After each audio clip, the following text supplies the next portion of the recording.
નમસ્કાર અને 24 ન્યૂઝ નેટવર્કમાં આપનું સ્વાગત છે। ગુજરાતના સૌથી મોટા સમાચાર આજની બ્રેકિંગ ન્યૂઝ છે। વાવથરાદ પૂર્વ સાંસદ પરબત પટેલે ભાચર ગામ વતનમાં કર્યું મતદાન। વાવથરાદ જિલ્લાના ભાચર ગામે સ્થાનિક સ્વરાજ્યની ચૂંટણી અંતર્ગત પૂર્વ સાંસદ પરબત પટેલે પોતાના વતન ખાતે પહોંચી મતદાન કર્યું છે। તેઓ આજે વહેલી સવારમાં મતદાન મથકે પહોંચ્યા હતા અને નિયમિત પ્રક્રિયા મુજબ શાંતિપૂર્ણ વાતાવરણમાં પોતાના મતાધિકારનો ઉપયોગ કર્યો હતો।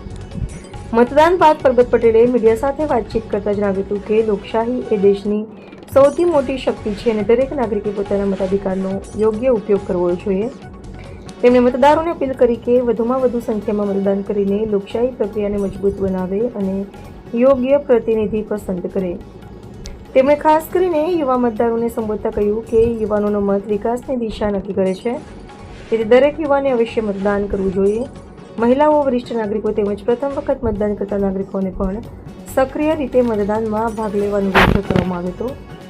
ભાચર ગામ સહિત સમગ્ર વાવથરાદ જિલ્લામાં મતદાનને લઈને ઉત્સાહભર્યો માહોલ જોવા મળ્યો છે। મતદાન મથકો પર વહેલી સવારથી જ મતદારોની લાઈનો જોવા મળી હતી। ચૂંટણી તંત્ર દ્વારા શાંતિપૂર્ણ, નિષ્પક્ષ અને સરળ મતદાન માટે પૂરતી સુરક્ષા વ્યવસ્થા ગોઠવવામાં આવી છે।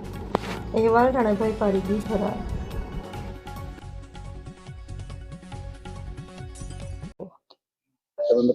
સમગ્ર રાજ્યમાં સ્થાનિક સ્વરાજની ચૂંટણીઓ ચાલી રહી છે।